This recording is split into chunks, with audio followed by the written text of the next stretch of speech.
Hi everybody, कैसे हैं आप लोग। आई होप आप सभी लोग अच्छे होंगे, सेफ होंगे और अच्छे से पढ़ाई भी कर रहे होंगे। This is Ruchika and welcome to my channel. So आज हम कंटिन्यू करेंगे chapter number 3 of business studies, that is business environment. और इसका ये आज लास्ट टॉपिक है। ये चैप्टर के काफ़ी सारे टॉपिक्स हम ऑलरेडी कवर कर चुके हैं, जिसमें कि सबसे पहले देखो हमने क्या पढ़ा, एक बार हम देख लेते हैं। सबसे पहले हमने पढ़ा कि मीनिंग क्या होता है। बिजनेस एनवायरनमेंट चैप्टर का नाम है, तो हमने सबसे पहले पढ़ा कि भाई बिजनेस एनवायरनमेंट का मीनिंग क्या होता है, फिर उसके फीचर्स, कैरेक्टरिस्टिक्स, नेचर, उसका इम्पोर्टेंस हमने पढ़ा। और लास्ट वीडियो में हमने डायमेंशंस पढ़ा था। तो ये जो 4 टॉपिक्स हैं वो हम ऑलरेडी कवर कर चुके हैं। नहीं देखा है तो आई बटन पर क्लिक करके ज़रूर देख लेना, ठीक है। इसके बाद हमारा आज का टॉपिक देखो ये आता है आपका the features of new economic policy. ये एक न्यू इकोनॉमिक पॉलिसी थी, उसके फीचर्स हमको पढ़ने हैं, उसके बारे में सारी चीज़ें हमको आज कवर करनी है, ठीक है। अब बात आती है कि भाई हमको न्यू इकोनॉमिक पॉलिसी पढ़नी क्यों है, ठीक है, इसको पढ़ने का पॉइंट क्या है। तो देखो चैप्टर का नाम क्या है आपका, बिजनेस एनवायरनमेंट। उसमें हमने पढ़ा कि बिज़नेस एनवायरनमेंट क्या होता है, यानी कि बिज़नेस का जो सराउंडिंग्स हैं, जो जो फैक्टर्स हैं जो उसको अफेक्ट करते हैं किसी भी बिज़नेस को, वो उस बिज़नेस एनवायरनमेंट में आते हैं, ठीक है। अब मैंने आपको ये भी बताया कि आपका जो इकोनॉमिक फैक्टर्स होते हैं, जिसमें कि क्या आ जाती हैं, कुछ पॉलिसीज़ आ जाती है, जो सरकार अलग अलग पॉलिसीज़ लेकर के आ रही है। ये पॉलिटिकल फैक्टर में भी आ सकता है, या फिर इकोनॉमिक फैक्टर में भी आ सकता है। तो ये क्या है, एक पॉलिसी है जिसने बहुत ज़्यादा इम्पैक्ट डाला था कभी इंडिया की बिजनेस फॉर्म्स पे और इंटरनेशनल बिजनेस फॉर्म पे भी। तो ये हमको पढ़ना बहुत ज़रूरी हो जाता है, बहुत इंपॉर्टेंट टॉपिक है। और ये पॉलिसी बहुत इम्पॉर्टेंट है, मतलब इंडिया की हिस्ट्री में देखो तो इससे ज़्यादा इम्पॉर्टेंट पॉलिसी आपको कोई नहीं मिलेगी। तो ये आप अभी तो पढ़ ही रहे हो 12th में, ग्रेजुएशन में आप कुछ भी करते हो ना, आगे BA, BCom, BBA आपको उसमें भी पढ़ने को मिलेगा, और मास्टर्स करोगे उसमें भी पढ़ने को मिलेगा। तो आप सोच सकते हैं इसका इम्पोर्टेंस कितना ज़्यादा है इस इकोनॉमिक पॉलिसी का। तो आज के वीडियो में हम यही पढ़ेंगे कि ये इकोनॉमिक पॉलिसी ऐसी क्या थी, किस तरीके से इसने हमारी कंट्री और बाकी अदर बिजनेस जो कंट्रीज़ थी, बिजनेस फर्म्स थी अदर कंट्रीज़ की, उन पर कैसे असर डाला, अच्छा बुरा कैसा असर रहा और क्या इम्पैक्ट रहा, इस इकोनॉमिक पॉलिसी की फ़ीचर्स क्या क्या है। तो ये सारी चीज़ें हम पढ़ेंगे, राइट। अब शुरू करते हैं हमारी कहानी। तो देखो नाम से समझ आ रहा है, features of new economic policy 1991। एक तो ये 1991 में आई थी पॉलिसी पहली बार, ठीक है। कब आई थी? 1991 में। अब बात आती है न्यू इकोनॉमिक पॉलिसी की, तो इसको हम LPG नाम से भी जानते हैं। कौन सी पॉलिसी? LPG policy. अब ये LPG का मतलब लिक्विफाइड पेट्रोलियम गैस नहीं है, इसका मतलब है लिबरलाइजेशन, प्राइवेटाइजेशन, ग्लोबलाइजेशन, ठीक है। LPG से याद रखना क्या क्या है, लिबरलाइजेशन, प्राइवेटाइजेशन, ग्लोबलाइजेशन। तो सिंपली हुआ क्या था, जब हमारी कंट्री में बहुत ज़्यादा इकोनॉमिक प्रॉब्लम्स हो रही थी, जैसे कि आपका गवर्नमेंट डेफिसिट बहुत ज़्यादा हाई हो गया। गवर्नमेंट डेफिसिट मतलब सरकार के पास, सरकार घाटे में चली गई, उसके पास फंड्स नहीं बचे, ठीक है। फॉरेन एक्सचेंज क्राइसिस, हमारे पास फॉरेन रिजर्व्स नहीं बचे। राइजिंग प्राइसेस, मतलब इन्फ्लेशन आ गया हमारी कंट्री में। तो जब इस तरह की आप कह लो प्रॉब्लम्स फेस कर रही थी हमारी सरकार, तो उसने क्या किया, एक नई इकोनॉमिक पॉलिसी डेवलप की, जिसे हम किस नाम से जानते हैं, आपका न्यू इकोनॉमिक पॉलिसी के नाम से। और इसका एम क्या था, basically to overcome these economic problems, जो मैंने बताया कि राइजिंग प्राइसेस और आपका गवर्नमेंट का बजटरी डेफिसिट हो गया, फॉरेन एक्सचेंज क्राइसिस हो गया। तो इन सब प्रॉब्लम से निपटने के लिए, या फिर इन प्रॉब्लम्स का जो असर है उसको थोड़ा सा रिड्यूस करने के लिए ये पॉलिसी लाई गई, ठीक है। कौन सी? न्यू इकोनॉमिक पॉलिसी, जिसे हम LPG के नाम से जानते हैं। LPG मतलब इस पॉलिसी के 3 मेजर कंपोनेंट्स हैं, जो मैंने आपको ऑलरेडी बता दिए हैं, लिबरलाइजेशन, प्राइवेटाइजेशन एंड ग्लोबलाइजेशन। अब तीनों ही इन कंपोनेंट्स को हम एक एक करके पढ़ेंगे, समझेंगे इन तीनों का मतलब क्या है। तो देखो शॉर्ट में पहले भी मैं समझा देती हूँ। लिबरलाइजेशन, लिबरल होना, लिबरल का लिटरल मीनिंग अगर आप देखो, लिबरल होना मतलब किसी को आज़ादी देना, किसी को छूट देना। जैसे कभी कभी हमारे टीचर्स बोलते हैं ना, अब मैं आपके साथ और ज़्यादा लिबरल नहीं हो सकती, मतलब अब आप लोगों को और ज़्यादा फ्रीडम नहीं दे सकती, छूट नहीं दे सकती। तो लिबरलाइजेशन मतलब थोड़ी सी फ्रीडम मिली, थोड़ी सी छूट मिली। अब किसको मिली ये हम पढ़ेंगे, ठीक है। फिर आता है नेक्स्ट प्राइवेटाइजेशन। प्राइवेटाइजेशन मतलब कोई चीज़ ऑलरेडी सरकार के हाथ में, पब्लिक सेक्टर में है, उसका प्राइवेट हैंड्स में आ जाना, ठीक है। ओनरशिप पब्लिक सेक्टर से प्राइवेट सेक्टर में चले जाना, तो वो हो जाएगा प्राइवेटाइजेशन। ग्लोबलाइजेशन क्या होता है? ग्लोब क्या है? हमारा पूरा जो धरती है, मतलब हमारा जो पूरा ग्लोब है, उस पर बहुत सारी कंट्रीज़ हैं, हम सब लोग मिल करके रहते हैं, ऐसे समझ लो। तो ग्लोबलाइजेशन का मतलब क्या होता है? सबका इंटीग्रेशन, सबको एक साथ में रहना, मिलजुल करके कोऑपरेशन के साथ काम करना। तो ये 3 पॉलिसीज़ लाई गई जिससे कि हमारी कंट्री की बिजनेस फर्म्स और अदर कंट्री की जो बिजनेस फर्म्स थी, दोनों पे बहुत ज़्यादा असर पड़ा। कैसे कैसे पड़ा वो हम समझ लेते हैं। सबसे पहले बात आती है आपका लिबरलाइजेशन की। तो जब मैं बात करती हूँ लिबरलाइजेशन, तो ये मैंने बताया ये कैसा रिफॉर्म है। It is a reform which was introduced to remove unnecessary controls. अब बहुत सारे कंट्रोल्स हैं, बहुत सारे रिस्ट्रिक्शंस हैं, बहुत सारे लाइसेंस लगा रखे थे। हमारी जो कंट्री की फर्म्स थी ना, उस पर क्या कर रखा था सरकार ने, बहुत सारे लाइसेंस लगा रखे थे कि नहीं, अगर आपको ये करना है तो आपको लाइसेंस लेना पड़ेगा। आप अगर ये सामान बना रहे हो तो आप इससे ज़्यादा प्रोड्यूस नहीं कर सकते, आप इससे ज़्यादा बाहर नहीं बेच सकते। तो बहुत सारे, मतलब आप कह लो, रिस्ट्रिक्शंस हो गए, कंट्रोल लगा दिए, कंट्रोल करने लगे, और बहुत ज़्यादा लाइसेंस वाला आपका वो था, सिस्टम था। तो ये सबको रिमूव करने के लिए लिबरलाइजेशन लाया गया, यानी कि लिबरलाइज कर दिया। समझ रहे हो? जैसे कि हमारे घर वाले हमको छूट दे दें, तो वो सारे रिस्ट्रिक्शंस हटा देंगे, अपना कंट्रोल कम कर देंगे या ख़त्म कर देंगे। जितने भी लाइसेंस है, मतलब जैसे परमिशन लेनी पड़ती है ना, अगर आप बाहर जा रहे हो अपने फ्रेंड्स के साथ 9 बजे के बाद, तो परमिशन लेनी पड़ेगी। तो ये सारी चीज़ें हटा दी। समझ पा रहे हो? तो लिबरल मतलब आप कह लो लिबरल होने लगी हमारी जो सरकार है। तो क्या किया sorry, to remove unnecessary controls, licensing and government restrictions in an economy, this liberalization policy was introduced। ठीक है, इससे क्या हुआ? End of licence Raj in India. India में जो लाइसेंस राज चल रहा था ना, कि हर चीज़ के लिए आपको लाइसेंस लेना पड़ेगा, पब्लिक सेक्टर के लिए भी ना, और प्राइवेट सेक्टर कंपनीज़ के लिए तो बहुत ज़्यादा था, क्योंकि प्राइवेट सेक्टर को ना बहुत ज़्यादा छूट नहीं देना चाहती थी पहले सरकार। पर बहुत सारी प्रॉब्लम्स भाई आने लगी, क्योंकि एक ही इंसान सब कुछ हैंडल करेगा तो वो सब कुछ हैंडल नहीं कर सकता। पब्लिक सेक्टर चाहता था कि सब हमारे पास रहे, तो वो नहीं हो सकता था। तो इसीलिए उनको ये कदम उठाना पड़ा, उनको ये पॉलिसी लेकर आनी पड़ी। तो लाइसेंस राज जो था उसका एंड हो गया, रिस्ट्रिक्शंस हट गए, लाइसेंसिंग पॉलिसी हट गई, अब काफ़ी हद तक कम हो गई। ठीक है, अब इसके मेन ऑब्जेक्टिव्स क्या थे? ये जो हमारी पॉलिसी थी, इसके मेन ऑब्जेक्टिव्स क्या थे? जब मैं बात करूं इसके मेन ऑब्जेक्टिव्स की, तो इसके मेन ऑब्जेक्टिव्स थे to restrict licensing requirements to only a few 4 industries. मैंने बताया ना, लाइसेंसिंग रिक्वायरमेंट जो थी, लाइसेंस लेने की ज़रूरत जो थी, सब पे से भी नहीं हटाई, पर काफ़ी कम कर दी। अब जैसे आर्म्स एंड एम्यूनिशंस, जो गन्स वगैरह अगर आप प्रोड्यूस कर रहे हो, ख़रीद रहे हो, तो उसके लिए लाइसेंस चाहिए, ये ज़रूरी है। ठीक है, बहुत अलग तरह के दवाइयाँ और ड्रग्स होते हैं, अगर आप वो बना रहे हो तो उसके लिए लाइसेंस चाहिए, तो वो भी ज़रूरी है। ऐसे नहीं कि सब पे हटा दिया, पर काफ़ी हद तक कम कर दिया था। ठीक है, to restrict the licence requirement, to remove all restrictions related to scale of operation, expansion और कॉन्ट्रैक्शन ऑफ बिजनेस एक्टिविटीज़। मतलब अगर आप अपना जो बिज़नेस कर रहे हो, अगर उसको बढ़ाना चाहते हो या कम करना चाहते हो, तो उसके लिए भी लाइसेंस चाहिए था, तो वो भी हटा दिया। ठीक है, और क्या किया? तो remove restrictions on the movement of goods and services. अगर आप इधर से उधर गुड्स एंड सर्विसेज भेज रहे हो, तो उसके लिए भी लाइसेंस हटा दिया। मतलब आप सोच रहे हो कितनी चीज़ों के लिए लाइसेंस चाहिए होता था, हर चीज़ के लिए परमिशन चाहिए। ठीक है, और इन्होंने क्या किया? To provide freedom to fix prices. और जब हम कोई चीज़ का प्राइस फिक्स कर रहे हैं, मैं कोई प्रोड्यूसर हूँ, मैं इस चीज़ का इतना प्राइस फिक्स कर रही हूँ, तो उस पर भी आपको परमिशन लेनी पड़ती थी, तो उसको भी फ्रीडम दे दी कि नहीं, अब अपने हिसाब से आप प्राइस फिक्स कर सकते हो। और क्या किया? To reduce tax rates and remove unnecessary control.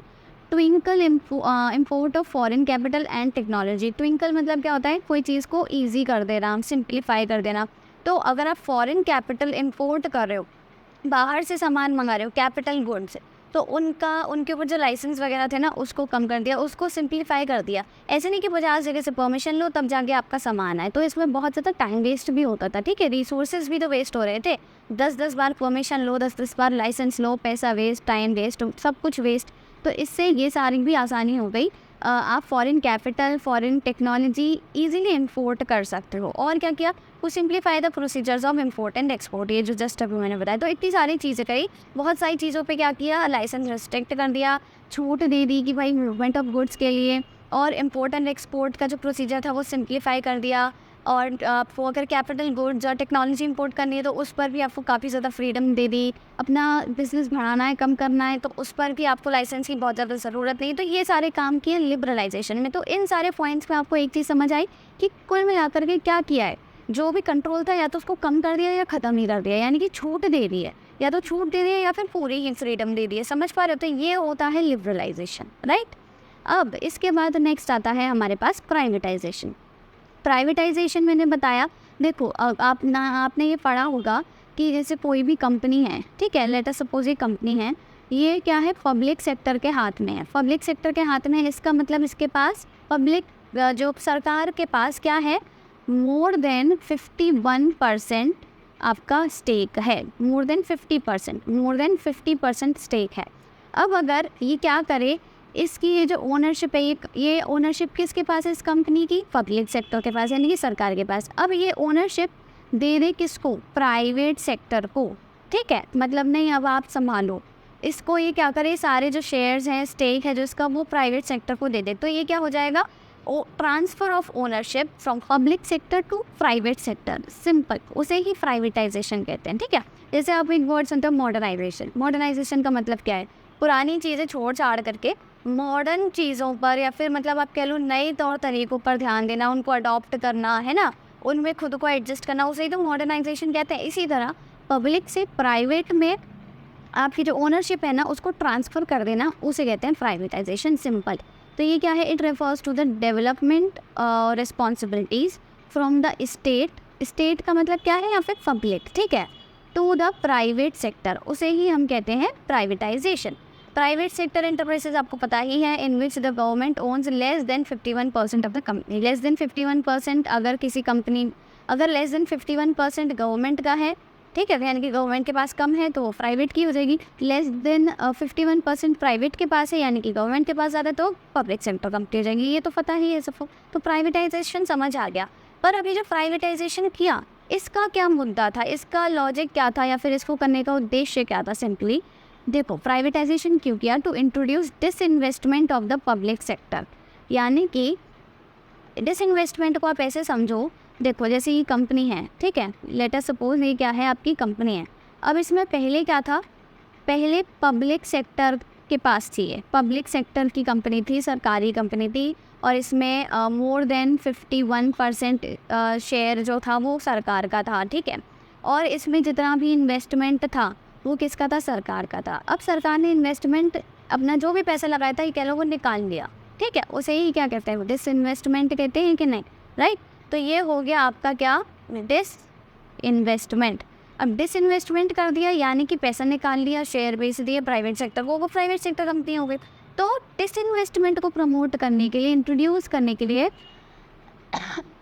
Public sector ने क्या किया, प्राइवेटाइजेशन को इंट्रोड्यूस किया, ठीक है। डिसइन्वेस्टमेंट का मतलब क्या है, देखो यहाँ पे लिखा हुआ है, disinvestment that means transfer the ownership from the public sector to the private sector. Private sector, public sector से प्राइवेट सेक्टर को ओनरशिप ट्रांसफ़र कर देना इस डिसइन्वेस्टमेंट। इसी पॉलिसी को हम प्राइवेटाइजेशन कहते हैं। ये जो प्रोसेस है उसको प्राइवेटाइजेशन कहते हैं, ठीक है। और क्या करने के लिए क्या था, एक तो डिसइन्वेस्टमेंट इंट्रोड्यूस करने के लिए प्राइवेटाइजेशन पॉलिसी लाई गई। और क्यों लाई गई, तो dilute the ownership stake in public sector companies to less than 51%। वही जो मैंने बताया कि 51% मिनिमम जो था सरकार के पास, उसको डाइल्यूट करके कम करने के लिए, उसकी जो ओनरशिप है उसमें कम करने के लिए ये सब किया गया। और ऐसा क्यों किया, ये जो मतलब सरकार क्यों चाहती थी कि हमारे पास से प्राइवेट सेक्टर के पास चले जाए। ऐसा भी तो मतलब आप सोच रहे होगे ना, कोई इंसान क्यों चाहेगा कि मेरी चीज़ किसी और के पास चले जाए, है ना, मेरे पास उसमें पैसा मतलब मैं कमा रहा हूँ उससे, तो वो क्यों चाहेगा कि मेरी कंपनी किसी और की हो जाए। क्योंकि देखो, पब्लिक सेक्टर चाहता था कि, पहले पब्लिक सेक्टर चाहता था, सरकार ये चाहती थी सिंपली कि चीज़ें प्राइवेट सेक्टर के हाथ में ना जाए, क्योंकि प्राइवेट सेक्टर क्या करता है, प्रॉफिट मेकिंग पॉलिसी पर काम करता है, उससे प्रॉफिट कमाना है, सोशल सर्विस नहीं करनी है।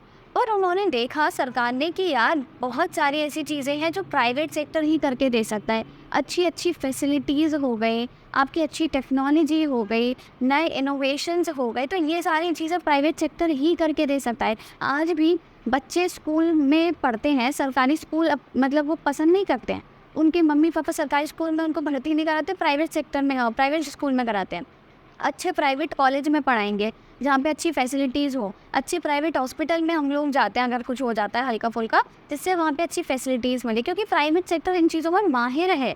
तो इसीलिए सरकार ने सोचा कि लोगों को जिससे और ज़्यादा अच्छी फैसिलिटीज़ मिल सके, हम क्या करते हैं, अपना डिसइन्वेस्टमेंट कर लेते हैं, यानी कि अपना जो भी कंपनी है उनकी कुछ की ओनरशिप प्राइवेट सेक्टर को दे देते हैं, जिससे प्राइवेटाइजेशन हो जाएगा और लोगों का भला होगा। सिंपल। तो ये मुद्दा था अपनी ओनरशिप को डाइल्यूट करने का, अपनी ओनरशिप को डिसमिस करके प्राइवेट सेक्टर को देने का। ठीक है, ये समझ आ गया। और एक और काम क्या किया गया, एक तो डिसइन्वेस्टमेंट हो गया आपका, ठीक है, और एक ओनरशिप उधर से उधर ट्रांसफ़र हो गई। और establishment of board of industrial and financial reconstruction, यानी कि BIFR, board of industrial and financial reconstruction, sorry, to evaluate the loss making and sick enterprises. Loss making and sick enterprises मतलब अगर कोई कंपनी, देखो कोई कंपनी ऐसी है कि वो ना थोड़ा लॉस में चल रही है, तो या अब हो सकता है या तो उसके पास थोड़ा बहुत पोटेंशियल हो कि वो और गेन कर सकती है, मतलब वो आगे बढ़ सकती है, ऊंचा उठ सकती है, या तो ऐसा होगा, या फिर वो इतनी गईमीती होगी कि वो कुछ कर ही नहीं सकती है, उसको बंद ही करना पड़ेगा। तो इस चीज़ के लिए एक बोर्ड डेवलप किया गया, एक इंस्टीट्यूशन डेवलप किया गया जिसका नाम है BIFR, यानी कि board of industrial and financial reconstruction. मतलब कोई एक सिक यूनिट जो है, सिक यूनिट मतलब जो लॉस में चल रही है, जिसका कुछ नहीं हो सकता, बीमार हो गई है, तो या तो वो अब ठीक हो जाएगी, रिवाइव कर देंगे उसको, जैसे हम उसमें गेम में करते हैं ना, फ्री फायर में और BGMI में, तो हम उसको रिवाइव कर देंगे, या फिर हम उसको शट डाउन ही कर देंगे। तो इस चीज़ के लिए, ये डिटर्मिन करने के लिए कि उसको उठाया जाए ऊपर या फिर उसको बंद ही कर दिया जाए, इसके लिए एक बोर्ड बनाया गया। तो प्राइवेटाइजेशन में 3 पॉइंट्स याद रखने, डिसइन्वेस्टमेंट, आपका ट्रांसफ़र ऑफ ओनरशिप और BIFR, ये होता है प्राइवेटाइजेशन। नेक्स्ट आपके पास आता है ग्लोबलाइजेशन। अब ग्लोबलाइजेशन का मतलब मैंने आपको बताया इंटीग्रेशन काइंड ऑफ। तो ग्लोबलाइजेशन का सिंपल मीनिंग क्या है, making it possible for the world's diverse economies to participate in the creation of a global economy. मतलब सब मिलकर के काम करें, सारी कंपनीज इन पूरे कंट्री, पूरे वर्ल्ड में जितनी भी कंपनीज हैं, जिस भी तरह की हैं, कुछ भी प्रोड्यूस करें, सब मिल करके काम करें, एक दूसरे से कोऑपरेट करें, इंटीग्रेशन के साथ काम करें। ठीक है, and this was done to facilitate the free movement of import and export around the world. और ये किस लिए है, जब मिलके काम करेंगे तो फ्रीली इम्पोर्ट एंड एक्सपोर्ट कर सकते हैं कि नहीं, यानी कि कोई रिस्ट्रिक्शन नहीं होगी, कोई आप कह लो लाइसेंस नहीं होगा, हर किसी को कुछ परमिशन नहीं चाहिए ज़्यादा, आप कह लो ऑब्लिगेशंस नहीं होंगे। तो free movement of goods and services के लिए क्या किया गया, ग्लोबलाइजेशन की पॉलिसी लाई गई, जिससे कि सब इंटीग्रेशन के साथ काम करें।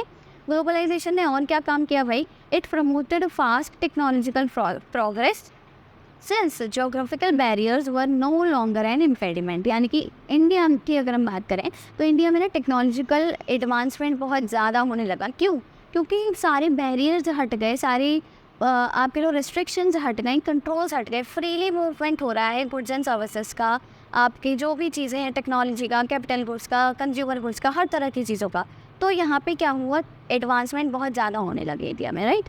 और ये जो पॉलिसी थी, इसको क्यों अडॉप्ट किया गया था, the measures adopted to promote policy of globalisation, यानी कि ग्लोबलाइजेशन पॉलिसी को लाने के लिए क्या क्या चीज़ें की गई थी, इम्पोर्ट लिबरलाइजेशन, जो जस्ट अभी हमने पढ़ा ना भाई, तो ये कह लो लिबरलाइजेशन, प्राइवेटाइजेशन तो पॉलिसी थी, ग्लोबलाइजेशन एक पॉलिसी तो नहीं बोलेंगे इसको, पर ये क्या है, एक नई चीज़ है, एक नया इनिशिएटिव था जो किसके द्वारा लाया गया, लिबरलाइजेशन और प्राइवेटाइजेशन के द्वारा। यानी कि लिबरलाइजेशन और प्राइवेटाइजेशन, L और P के थ्रू हम G को लेकर के आए, ग्लोबलाइजेशन को सब मिल करके काम करें। ठीक है, फॉर इम्पोर्ट लिबरलाइजेशन हो गया आपका फेरा एक्ट, यानी कि फॉरेन फेरा है, फेमा होगा, ठीक है, नॉट फेरा एक्ट, यानी कि foreign exchange management act, FEMA act. ठीक है, ये लेकर के आया गया है, यानी कि हम फॉरेन एक्सचेंज जो है हमारा, इधर से उधर हम ट्रांसफ़र कर रहे हैं, फॉरेन एक्सचेंज कर रहे हैं एक कंट्री से दूसरी कंट्री में, तो उसके मैनेजमेंट के लिए एक एक्ट लेकर के आया गया। नेक्स्ट आपका abolition of export duty, reduction in import duty. तो मतलब ये कुल में आकर के जो फ्री मूवमेंट है ना गुड्स एंड सर्विसेज का, उसमें सारे कंट्रोल्स, लाइसेंस, आपके रेस्ट्रिक्शंस, बैरियर्स को हटाने के लिए ये सारी चीज़ें दी गई, जिससे कि हम ग्लोबलाइजेशन को प्रमोट कर सकें। तो यहाँ से आप एक चीज़ कंक्लूड कर सकते हो, देखो क्या, कि जो हमारा लिबरलाइजेशन है, ठीक है, लिबरलाइजेशन प्लस उसके साथ में आपका प्राइवेटाइजेशन, ये दोनों की हेल्प से हम अचीव कर सके ग्लोबलाइजेशन। तो यानी कि ग्लोबलाइजेशन क्या है, मतलब एक आप कह लो एक इनिशिएटिव था जिसको अचीव करने के लिए हमने क्या इंट्रोड्यूस किया, 2 पॉलिसीज़ इंट्रोड्यूस करी। पहली लिबरलाइजेशन, पहली कौन सी थी, लिबरलाइजेशन, और दूसरी प्राइवेटाइजेशन। ये यहाँ तक की कहानी आई होप क्लियर होगी। एक बार लास्ट में हम इसके क्या करते हैं, फीचर्स देख लेते हैं कि भाई क्या क्या फीचर्स थे। सिंपल, तो लिबरलाइजेशन, प्राइवेटाइजेशन, ग्लोबलाइजेशन यानी कि LPG या फिर न्यू इकोनॉमिक पॉलिसी के क्या क्या फीचर्स थे। इंडस्ट्रीज अंडर कंपल्सरी लाइसेंसिंग और brought down to 6 by the government, कुल मिलाकर के लाइसेंसिंग हट गई, ठीक है। डी रिजर्वेशन ऑफ इंडस्ट्रीज़, यानी कि इंडस्ट्रीज़ का डी रिजर्वेशन किया गया। कुछ इंडस्ट्रीज़ जो कि रिजर्व थी कि ये सामान तो पब्लिक सेक्टर ही बनाएगा, ये सामान तो सरकार ही बनाएगी, ठीक है, तो उसका भी डी रिजर्वेशन कर दिया गया कि नहीं, आप प्राइवेट सेक्टर भी इसमें अलाउ किया जाता है उसको एंटर करने के लिए, वो भी ये सामान बना सकता है, तो डी रिजर्वेशन कर दिया। और क्या किया, डिसइन्वेस्टमेंट किया, ये तो मैंने बताया था। Foreign capital policy was liberalised. Foreign capital policy यानी कि हम बाहर से आपका सामान ईजीली फ्रीली हम movement of good and services ये कर सकते हैं। FDI up to 100% was formatted for many sectors. अब बात आती है FDI की। देखो FDI का मतलब क्या होता है, जब मैं बात करती हूँ FDI की, FDI stands for foreign direct investment, ठीक है, फॉरेन डायरेक्ट इन्वेस्टमेंट, यानी कि फॉरेन से जो इन्वेस्टमेंट आ रहा है, सिंपल, जो बाहर की कंट्रीज़ हमारी कंट्री में आके इन्वेस्ट कर रही हैं, पैसा लगा रही हैं। तो पहले तो क्या था, थोड़ी रिस्ट्रिक्शन थी कि नहीं आप इतना ज़्यादा इन्वेस्टमेंट नहीं कर सकते। क्यों रिस्ट्रिक्शन क्यों थी, क्योंकि ज़्यादा इन्वेस्टमेंट कर दिया तो कल को वो ये ना बोलने लगे फॉरेन कंट्रीज़ कि ये तो हमारी कंपनी है, हमारा इसमें ज़्यादा इन्वेस्टमेंट है, हमारा इसमें ज़्यादा स्टेक है, तो ये ना बोलने लगे, मतलब पहले वाली चीज़ ना हो जाए जैसे अंग्रेज़ व्यापार करने आए तो उन्होंने हम पे कब्जा कर लिया, तो इसीलिए रिस्ट्रिक्शन थी। पर बाद में क्या किया, 100% फॉर्मेट कर दिया गया। अब क्या है, अभी FDI क्या चल रहा है ये आपको बताना है, होमवर्क है, ठीक है। अभी FDI कितना अलाउड है इंडिया में, मतलब इन्वेस्टमेंट कितना कर सकती हैं वो आपको बताना है, राइट। और क्या क्या किया गया, फीचर्स क्या क्या हैं। Automatic grants were given to the technology agreements with foreign countries, यानी कि अगर हम टेक्नोलॉजी एग्रीमेंट करते हैं, टेक्नोलॉजी का ट्रांसफ़र करते हैं तो हमको और फ़ायदा मिलेगा। तो इससे क्या हुआ, फॉरेन कंट्रीज़ अगर वो सोचेंगे कि अगर हम टेक्नोलॉजी का एग्रीमेंट करेंगे, उनको टेक्नोलॉजी प्रोवाइड करेंगे इंडिया को, तो ये हमको थोड़ा सा सब्सिडी या फिर ग्रांट्स वगैरह देंगे। तो इससे क्या हुआ, हमारी कंट्री में टेक्नोलॉजी का इम्प्रूवमेंट बहुत ज़्यादा हो गया, एडवांसमेंट बहुत ज़्यादा हो गया। और साथ साथ में FIPB यानी कि foreign investment promotion board, foreign जो इन्वेस्टमेंट है उसके प्रमोशन के लिए, यानी कि उसको प्रमोट करने के लिए ज़्यादा से ज़्यादा फॉरेन इन्वेस्टमेंट हो, ज़्यादा से ज़्यादा कंट्रीज़ फॉरेन कंपनीज़ हमारी कंपनीज़ में इन्वेस्ट करें, इसके लिए एक बोर्ड बनाया गया। तो ये सारी चीज़ें आपको याद रखनी है। ये किससे रिलेटेड है, ये सारे ही फीचर्स हैं आपके LPG पॉलिसी के, जिसे हम न्यू इकोनॉमिक पॉलिसी 1991 के नाम से जानते हैं। यहाँ तक की कहानी ख़त्म। और इसके बाद हम फटाफट से एक बार शॉर्ट में रिवाइज़ कर लेते हैं कि बेसिकली देखो क्या है, ये हमारा है न्यू इकोनॉमिक पॉलिसी, ठीक है। न्यू इकोनॉमिक पॉलिसी कब आई थी आपकी भाई, 1991 में आई थी। पहली चीज़ इसमें क्या है, इसके 3 कंपोनेंट्स हैं। 3 कंपोनेंट्स क्या हैं, सबसे पहला आपका आता है लिबरलाइजेशन, राइट। फिर नेक्स्ट आपके पास आता है प्राइवेटाइजेशन, LPG से याद रखना है, सिंपल है LPG, ठीक है। और लास्ट आपके पास आता है ग्लोबलाइजेशन। ये 3 चीज़ें हैं। अगर मैं बात करती हूँ लिबरलाइजेशन की, तो लिबरलाइजेशन का सिंपल मतलब क्या है आपका, टू रिमूव बैरियर्स, शॉर्ट में याद रखो सिर्फ एक शब्द में, टू रिमूव बैरियर्स या फिर आपका रेस्ट्रिक्शंस, ये सारी चीज़ें आपका हटाने के लिए। और आपका जो लाइसेंस है, लाइसेंसिंग पॉलिसी, ये सब चीज़ें हटाने के लिए आपका क्या आया था, लिबरलाइजेशन आया था। प्राइवेटाइजेशन का मतलब क्या था, प्राइवेटाइजेशन मतलब है आपका transfer of ownership from public to private, ठीक है, ये हो गया आपका प्राइवेटाइजेशन।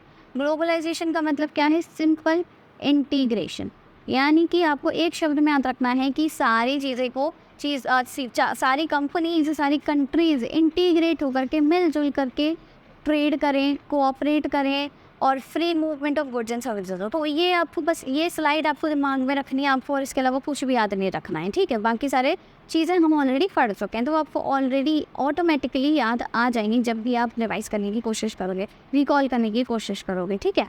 अब इसके बाद आता है कि भाई हमने इकोनॉमिक पॉलिसी के बारे में तो पढ़ लिया, हमारा चैप्टर क्या है, बिजनेस एनवायरनमेंट, यानी कि अब ये जो पॉलिसी आई इसका फ़र्क क्या पड़ा, इसका इम्पैक्ट क्या पड़ा हमारे बिजनेस एनवायरनमेंट पे, हमारे इंडिया के बिजनेस एनवायरनमेंट पे, ये भी तो देखना पड़ेगा। खाली पॉलिसी पढ़ के तो हम ख़त्म कर नहीं सकते। तो देखो क्या क्या फ़र्क पड़ा। सबसे पहले तो इंक्रीज्ड कंपटीशन।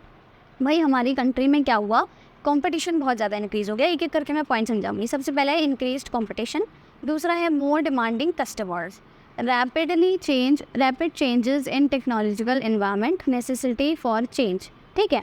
और क्या क्या हुआ इसके अलावा, need for developing human resource market orientation, loss of budgetary support to the public sector. अब एक एक करके देखो, पॉइंट्स पढ़ लिए, थोड़ा दिमाग में रहेंगे, अब एक एक करके हम समझते हैं। सबसे पहले इंक्रीज्ड कंपटीशन इंक्रीज हो गया, यानी कि increase in the number of Indian firms and entry of foreign companies, increased competition especially in the service sector, यानी कि जो service sector, specially service sector में क्या हुआ, एक तो क्या हुआ, पहले तो इंडिया में ही पब्लिक सेक्टर के पास था सब कुछ, अब प्राइवेटाइजेशन कर दिया तो प्राइवेट कंपनीज भी आ गई, यानी कि इंडिया की जो फर्म्स थी इंडियन फर्म्स बढ़ गई। साथ ही साथ हमने तो क्या किया भाई, ग्लोबलाइजेशन भी लेकर आए, तो हम फ्री मूवमेंट कर रहे हैं, एफडीआई अलाउ कर दिया, यानी कि बाहर की कंपनीज भी आके इन्वेस्ट कर सकते हैं, तो बाहर की फॉरेन कंपनीज भी आ गई, इंडियन कंपनीज भी इंक्रीज हो रही है। तो इससे हुआ क्या, इससे कंपटीशन बहुत ज़्यादा बढ़ गया, एकदम कट थ्रोट कंपटीशन हो गया। हालांकि इसका फ़ायदा हुआ कि जो कस्टमर्स थे ना उनके पास वैरायटी बहुत ज़्यादा होने लगी, पर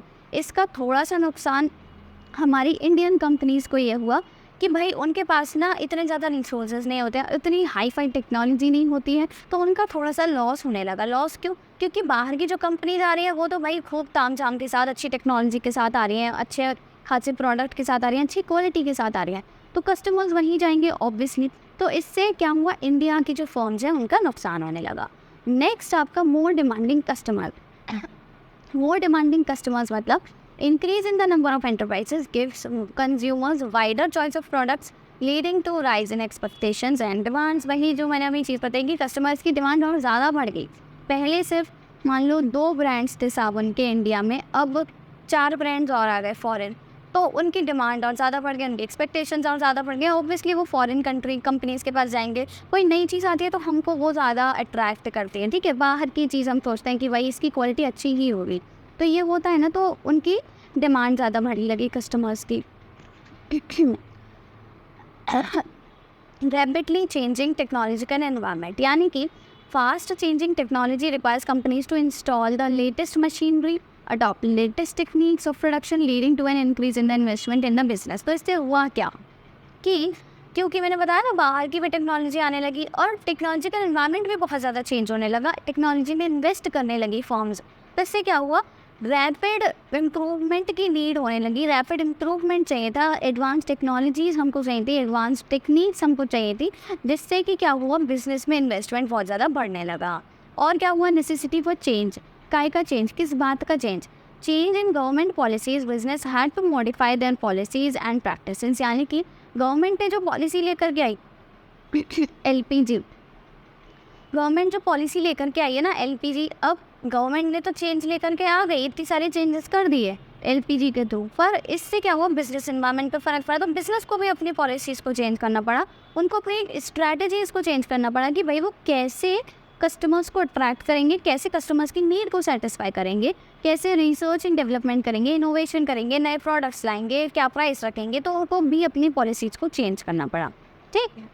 इसके बाद आता है आपका need for developing human resource. अब क्योंकि भाई हम ज़्यादा से ज़्यादा इन्वेस्ट कर रहे हैं, ज़्यादा से ज़्यादा अच्छा प्रोड्यूस कर रहे हैं, तो ऑब्वियसली इसके लिए हमको ह्यूमन रिसोर्स अच्छा चाहिए होगा। तो पहले तो क्या था कि मतलब कोई भी एरा गैरा तो नहीं, पर कम क्वालिफाइड इंसान भी चल जाता था किसी भी कंपनी में, पर उसके बाद से ज़रूरत हो गई कि नहीं, आपको इस चीज़ में क्वालिफाइड होना है, एक्सपर्ट होना है, प्रोफेशनल होने चाहिए हो आप। अब आज देखो, आज किसी भी कंपनी में जॉब करने जाओ अगर आप किसी भी पोस्ट के लिए, तो आपको एक डिग्री लेना ज़रूरी ही है। ऐसा नहीं है पुरानी मूवीज़ की तरह नहीं है कि काम मांगने गए वही काम मिल गया, ऐसे नहीं होता। पहले के टाइम पे ऐसा होता था, पर अब नहीं होता है, ठीक है। With change in technology business enterprises need to educate and train their staff, उनको स्टाफ को ट्रेन और एजुकेट करने की ज़रूरत लगी so that they are competent to handle changes. Market orientation क्या है? With increase awareness among consumers, business enterprises had to shift their product oriented operations to market oriented operations. Simply पहले वो क्या करते थे? प्रोडक्ट ओरिएंटेड ऑपरेशंस यूज़ करते थे, या फिर सिंपली वो यूज़ क्या कर रहे थे? Selling policy. वो क्या यूज़ कर रहे थे? वो से पहले क्या यूज़ करते थे? Selling policy. सेलिंग पॉलिसी का मतलब क्या होता है भाई? सेलिंग पॉलिसी का मतलब है कि जो प्रोड्यूसर्स थे ना, वो सामान बना लेते थे, प्रोड्यूस कर लेते थे, फिर उनको पता था कि यार बाज़ार में बिक जाएगा। पर बाद में क्या हुआ? अब कंज्यूमर ज़्यादा अवेयर होने लग गया है, वो अपनी नीड्स के बारे में, अपने सेटिस्फेक्शन के बारे में वो ज़्यादा सोचता है। उसको पता है कि 50 तरह के गुड्स हैं, पर वैरायटी भी तो बढ़ गई है ना। पहले तो कहते 2 ही ब्रांड थे, तो उन्हें पता था कि भाई कंज्यूमर्स खरीद लेंगे। अब ब्रांड भी ज़्यादा बढ़ गए हैं, वैरायटी ज़्यादा बढ़ गई है, तो कंज्यूमर सोचते हैं, वो टाइम लेते हैं कि हमको क्या खरीदना है, क्या नहीं खरीदना है, राइट। तो अब वो सेलिंग पॉलिसी से मार्केट पॉलिसी पर शिफ्ट हो गए। मार्केट पॉलिसी क्या कहती है कि आप कंज्यूमर की स्टडी करो, अपने एरिया की स्टडी करो, आप जब सामान बना रहे हो उसकी स्टडी करो, उसकी डिमांड कितनी है, कितने टाइम में कंज्यूम होता है, कितना आपका कॉस्ट लग रहा है। तो मतलब ये सारी चीज़ों की स्टडी करो, तब जाके बनाओ। पहले की तरह नहीं कि पहले बना लिए फिर आराम से बिक जाएगा, ऐसे नहीं करना है। तो पहले क्या था? वो सेलिंग पॉलिसी यूज़ करते थे, अब वो मार्केट पॉलिसी पे शिफ्ट हो गए। लास्ट आपका क्या है? Public sector had to run in competition with the private sector. Obviously अब प्राइवेट सेक्टर आ तो गया, पर अब पब्लिक सेक्टर मतलब सरकार बंद तो नहीं हो सकती ना, सरकारी कंपनीज, तो उनको उनके कंपटीशन के साथ आगे बढ़ना ही था।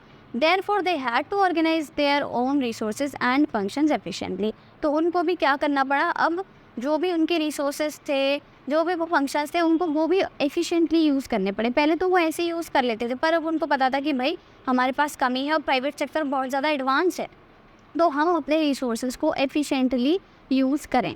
तो ये सारी चीज़ें थी और इस तरीके से इम्पैक्ट पड़ा आपके बिजनेस एनवायरनमेंट पे इस पॉलिसी का। अब इसका रिस्पॉन्स क्या हुआ? मतलब जब ये इम्पैक्ट पड़ा तो हमारी सरकार ने क्या किया, या फिर हमारी जो इंडिया की कंपनीज थी उन्होंने कैसे रिस्पॉन्ड किया इस चीज़ को, इस सिचुएशन को? तो पहला आया डाइवर्सिफिकेशन। तो इससे मतलब आप ये कह लो, रिस्पॉन्स जो है ना, रिस्पॉन्स का मतलब आपके जो पॉजिटिव पॉइंट्स हैं, सिंपली कि क्या क्या पॉजिटिव पॉइंट्स रहे हमारी इंडियन कंपनीज़ के लिए इस पॉलिसी के, ठीक है, क्या क्या फ़ायदे रहे, ठीक है, पॉजिटिव पॉइंट्स या फिर मेरिट्स आप कह लो, एडवांटेजेस आप कह लो, ये सारी चीज़ें। तो सबसे पहले क्या है? डाइवर्सिफिकेशन। मतलब कि जो हमारी इंडियन कंपनी थी ना, उन्होंने डाइवर्सिफाई करना शुरू कर दिया। उन्हें पता है अब कंज्यूमर अवेयर हो गया, उसको बहुत सारी चीज़ें चाहिए, उसको एन नंबर ऑफ़ प्रोडक्ट्स चाहिए, एन नंबर ऑफ़ ब्रांड्स चाहिए। तो उन्होंने क्या किया? एक ही कंपनी 50 तरह की चीज़ें बनाने लगी। जैसे अब रिलायंस सिर्फ एक काम नहीं करता, वो 50 काम करता है। LG सिर्फ एक काम नहीं करता, 50 काम करता है, ठीक है। अलग अलग प्रोडक्ट्स हैं, अलग अलग सर्विसेज हैं उनकी, राइट। तो अब क्या है? बहुत सारी ऐसी चीज़ें आने लगी। तो companies like Reliance, Voltas, LG, Samsung started diversifying their activities by adding more products in their portfolio, और ज़्यादा प्रोडक्ट्स ऐड करके, ठीक है। नेक्स्ट आपका जॉइंट वेंचर्स। देखो बहुत सारे जॉइंट वेंचर्स होने लगे। क्यों? क्योंकि भाई अब FDI अलाउड है, बाहर की कंपनीज आ सकती हैं, साथ ही साथ वो टेक्नोलॉजी लेकर के आ सकती हैं, साथ ही साथ रिस्ट्रिक्शंस हट गए हैं, बैरियर्स हट गए हैं, तो जॉइंट वेंचर्स होने लगे। जॉइंट वेंचर्स तो हमें पता है क्या होते हैं। जॉइंट वेंचर्स मतलब कोई 2 कंपनीज आकर के हाथ मिला ले, सिंपल ये कह लो। तो बहुत सारी MNCs इंडिया में आई। MNCs मतलब multinational companies through joint ventures like Honda Motors and general Motors, ठीक है, Jaguar and Tata Motors, Vodafone and idea, जो कि ऑलरेडी मर्ज हो चुका है। ऐसे बहुत सारे आपके वो है जॉइंट वेंचर्स, ठीक है, बहुत सारे जॉइंट वेंचर्स हैं। और क्या हुआ? Brand building. अब देखो बाहर की कोई कंपनी आकर के हाथ मिला ले हमारी कंट्री की कंपनी से, तो उसका हमारी कंट्री की कंपनी का नाम बनेगा कि नहीं? ऑब्वियसली ब्रांड बिल्ड होगा कि नहीं उसका। तो क्या हुआ? Companies started spending huge amount on various promotional activities, और साथ ही साथ उन्होंने प्रमोशनल एक्टिविटीज़ पर ज़्यादा खर्चा करने लग गए, जिससे कि उनका एक ब्रांड बन जाए। आज के टाइम पे इंडिया का पता है आपका मोस्ट पॉपुलर ब्रांड कौन सा है? रिलायंस। क्यों? क्योंकि भाई उन्होंने एक तो बहुत सारे कह लो काम भी ऐसा किया है, उन्होंने बहुत सारी अच्छी अच्छी सर्विसेज दी हैं, अच्छे अच्छे प्रोडक्ट्स हैं उनके, साथ ही साथ बाहर की कंपनी से उन्होंने टाई अप कर रखा है, साथ ही साथ वो प्रमोशनल एक्टिविटीज़, प्रमोशन पे, मार्केटिंग पे बहुत खर्चा करते हैं कि नहीं? तो क्या है, एक ब्रांड बन गया, मोस्ट पॉपुलर ब्रांड है इंडिया का रिलायंस आज के टाइम में। आप गूगल नहीं करोगे तो भी आपको यही मिलेगा। जैसे कि एडवर्टीजमेंट पे, सेल्स पे, प्रमोशन पे तो बहुत खर्चा करते हैं, तो इससे ब्रांड बिल्डिंग होती है, गुडविल बनती है, एक इमेज बनती है हमारी, राइट। और क्या हुआ, लेटेस्ट टेक्नोलॉजी यूज़ कर सकते थे, companies started using latest technologies, ठीक है, लेटेस्ट टेक्नोलॉजी यूज़ करने लगी। First Indian product for which they started spending huge amount on R&D। मतलब कुल मिला करके वो चाहते थे कि कोई अगर टेक्नोलॉजी आ रही है तो सबसे पहले उसे हम यूज़ करें, हम ले करके आए मार्केट में, जैसे कि हमारा नाम हो। तो उन्होंने रिसर्च एंड डेवलपमेंट पे बहुत ज़्यादा खर्चा शुरू करने दिया, जो कि सारी कंपनीज़ के लिए बहुत ज़्यादा ज़रूरी है, करना भी चाहिए। और रिसर्च करो और डेवलप हो। स्पेशली किसके लिए ज़रूरी है, जो IT कंपनीज़ होती हैं, हमारे कंप्यूटर, लैपटॉप, फ़ोन्स, ये सब की आर्टिफिशियल इंटेलिजेंस। अब देखो कितना एडवांसमेंट हो गया है, ठीक है, कितना ज़्यादा एडवांसमेंट हो गया है, तो ये सारी चीज़ें होने लगी। नेक्स्ट आपका क्या है, इम्प्रूव्ड कॉम्पनसेशन लेवल। अब देखो जब कंपनी इतना खर्च कर रही है, इतना कमा रही है, उसका ब्रांड इमेज इतना बन गया है, इतनी सारी चीज़ें हो गई, तो ऑब्वियसली वो अपनी जो स्टाफ है, एम्प्लॉयज़ है, उनकी सैलरी बढ़ाएगी कि नहीं। तो इससे क्या हुआ, जैसे जैसे MNCs आई, there is a lot of change in the salary packages. Salary जो थी उसमें काफ़ी चेंज होने को मिला in managerial as well as technical services. चाहे वो मैनेजरियल स्टाफ हो, चाहे वो टेक्निकल स्टाफ हो, सबकी सैलरी में, सबके पैकेजेस में इंक्रीमेंट देखने को मिला, चेंजेस देखने को मिले। Last but not the least, customer focus, जो कि मैंने आपको ऑलरेडी बता दिया है कि हम कहाँ से कहाँ शिफ्ट हो गए, प्रोड्यूसर से हमारा फोकस शिफ्ट हो गया कस्टमर पे। हम पहले प्रोड्यूसर फोकस्ड थे, अब कस्टमर फोकस्ड है। कस्टमर की ज़रूरत पूरी करना हमारा मतलब परम कर्तव्य हो गया है। अब कस्टमर ही हमारा देवता है, उसी के लिए ही हम सब कुछ कर रहे हैं। अगर वो नहीं है तो भाई हमारी दुकान कैसे चलेगी, नहीं चलेगी ना, तो उसको प्रायोरिटी देनी थी, ठीक है। और इसीलिए आज के टाइम पे अलग अलग स्कीम्स लेकर के आती है, जो कोई भी कंपनी है 50 तरह की स्कीम लेके आती है कि नहीं। जैसे अब बीच बीच में आता रहता है कोका कोला है, पेप्सी पे, कि आप उसका वो जो वो लगा रहता है उसके ऊपर, उसका जो ब्रांड का, उसको पलटो, उस पर एक नंबर होगा, उस पर कॉल करो। ये सारी चीज़ें, मतलब बहुत सारी स्कीम्स आती रहती है कुल मिला करके अपनी ब्रांड इमेज को इम्प्रूव करने के लिए, साथ ही साथ कस्टमर्स को अट्रैक्ट करने के लिए, कस्टमर हमारे पास आए और कहीं ना जाए। तो ये सारी चीज़ें किससे होती हैं, बिजनेस एनवायरनमेंट को इस तरीके से इम्पैक्ट किया इस इकोनॉमिक पॉलिसी ने। सो आई होप आपको आज का लेक्चर अच्छा लगा होगा। इसी के साथ आपका ये लेक्चर प्लस चैप्टर दोनों ख़त्म होता है।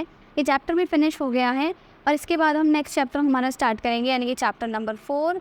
एंड या that's all for this video. I hope आपको वीडियो अच्छा लगा होगा, तो जल्दी से लाइक करें and do not forget to subscribe to my channel. Thank you.